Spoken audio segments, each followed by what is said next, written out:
ওয়াকারের সম্পর্কে আমরা কোনো কম্প্রোমাইজে যাব না। ওয়াকার আহমেদ যে উনি যে দোষর সেটা আমরা আগে থেকে জানতাম না। এই ওয়াকার হলো আওয়ামী ফেস্টিভালের দোষর। ইভেন ওয়াকার আমরা পরবর্তীতে জানতে পারলাম যে এই ওয়াকার হলো আওয়ামী ফেস্টিভালের দোষর। আমি বলবো যে সর্ষের মধ্যেই ভুল। খোদ যমুনাতেই আওয়ামী ফেস্টিভাল লুকিয়ে আছে, ইভেন পুরো এনটিএমের মধ্যে আওয়ামী ফেস্টিভাল লুকিয়ে আছে, সচিবালয়ে আওয়ামী ফেস্টিভাল লুকিয়ে আছে। আমরা কি করে মানে এখন পর্যন্ত আমরা প্রকৃত বা সত্য উদ্ঘাটন করে প্রকৃত বিচারটা আশা করতে পারি? আপনারাই বলেন। যেখানে সর্ষের মধ্যে ভুল, যেখানে এখনো আমি ফেস্টিভালটা মাথা চাড়া দিয়েছে, আমরা তাহলে আমাদের ছেলে হত্যার বিচার কি করে পাবো? সুতরাং আমরা এই ওয়াকারের সম্পর্কে আমরা কোনো কম্প্রোমাইজে যাব না। আমরা ওয়াকারের পদত্যাগের দাবিতে আমরা এখানে প্রয়োজন আমরা আমরণ অনশন করতে বাধ্য হব। আমাদের জেনারেল মেম্বারদের 8 মাসে ন্যূনতম 8টা মিটিং হলেও হওয়া উচিত ছিল। তো যেহেতু আমরা কোনো মিটিংয়ে এগুলো আমরা জানতেই পারি না, আমরা হয়তো এই জিনিসগুলো যদি আমরা আমাদের সচক্ষে তুলে ধরা হতো, বিভিন্ন মিটিংয়ে যদি প্রতিস্থাপন করা হতো, আমরা ক্লিয়ার হতাম। আমি তো আনডাউটলি বলতে পারি না যে এখানে অনিয়ম হয়েছে। সুতরাং আমি ধরে নেব যেহেতু আমাদেরকে ওয়াকিবহাল করা হয়নি, আমাদেরকে কোনো কিছু প্রদর্শন করা হয়নি, তাহলে আপনারা যেরকম শুনেছেন আমিও সেরকম শুনেছি। আমিও তো ক্লিয়ার বলতে পারি না যে এখানে অনিয়ম হয়েছে বা হয়নি। ইউনূস স্যার উনি প্রধান উপদেষ্টা, উনি তো এত কিছু আর খোঁজ রাখার বা ওনাকে এত কিছু দেওয়া হয় না। যেমন আমাদের যে জেনারেল মিটিংটা হয় না, এইটা পর্যন্ত উনি জানে না।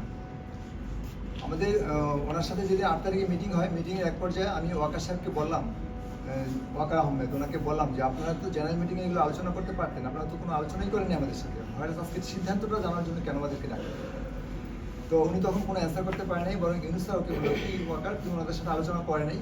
আমি বললাম যে না স্যার, অন্তত 8 মাসে যদি 8টা মিটিংও হতো আপনি জিজ্ঞেস করেন, একটা মিটিংও হয়নি আমাদের সাথে। সর্ষের মধ্যে ভূত, সেই একটা ভূতের কারণেই আমাদের সমস্ত কার্যক্রমগুলো খুব ধীর গতিতে হচ্ছে এবং মন্থর হচ্ছে।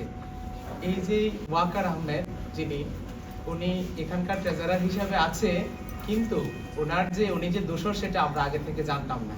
আর বড় কথা হলো ওনার কারণে প্রত্যেকটা আহত ভাই অনেক সাফার করতে হয়েছে। উনি যে আহতদের যে ভেরিফিকেশন করার নামে উনি 2-3 মাস ধরে ঘুরাইতো এক একটা ভেরিফিকেশন, যে কারণে মাঝে মাঝে দেখতেন যে কি আয়শা আহতরা ফাউন্ডেশনে আয়শা বিভিন্ন ঝামেলা করতো। এটার পিছনে সর্বপ্রথম এবং সবচেয়ে বড় যার অবদান, এই উশৃঙ্খল করার জন্য, শান্ত পরিবেশকে উশৃঙ্খল করার জন্য এবং কি আহত ভাইদেরকে এই ভোগান্তির একমাত্র যে আছে পিছনে, সে হলো ওয়াকার আহমেদ।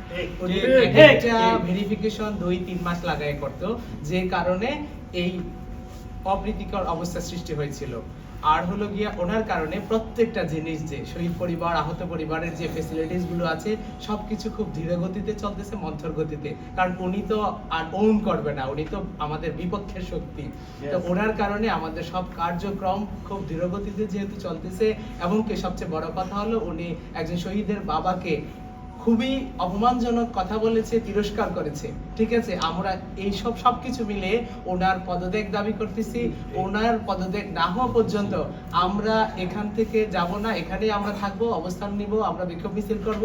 এবং কি সে এই ক্ষেত্রে শুধু না, আমাদের নতুন সিইও সহ যিনি আসছেন, উনি আমাদের শহীদ পরিবারের কেউ না, উনি আমাদের বহিরাগত, উনি আমাদেরকে গ্রহণ করতে পারবে না, ধারণ করতে পারবে না, লালন করতে পারবে না। ঠিক আছে, এটার কারণ হলো ফর এক্সাম্পল যে ওয়াকার আমাদের শহীদ পরিবারে কেউ ছিল না বিধায় উনি আমাদেরকে ধারণ করতে পারেনি, যে কারণে আজকে আমাদের এত দুঃখ দুর্দশা, এবং কি সে বাইরের লোক থাকার কারণেই কিন্তু আজকে একজন শহীদ পরিবারকে তিরস্কার করে কথা বলতে পেরেছে এবং কি অপমানজনক করতে পেরেছে। তো এর জন্য আমরা তার পদত্যাগ এবং কি নতুন সিইওর পদত্যাগ সহ চাচ্ছি আমরা, যতক্ষণ না পর্যন্ত ট্রেজারার এবং নতুন সিইও পদত্যাগ না করবে, আমরা ততক্ষণ পর্যন্ত আমাদের বিক্ষোভ কর্মসূচি চালিয়ে যাব।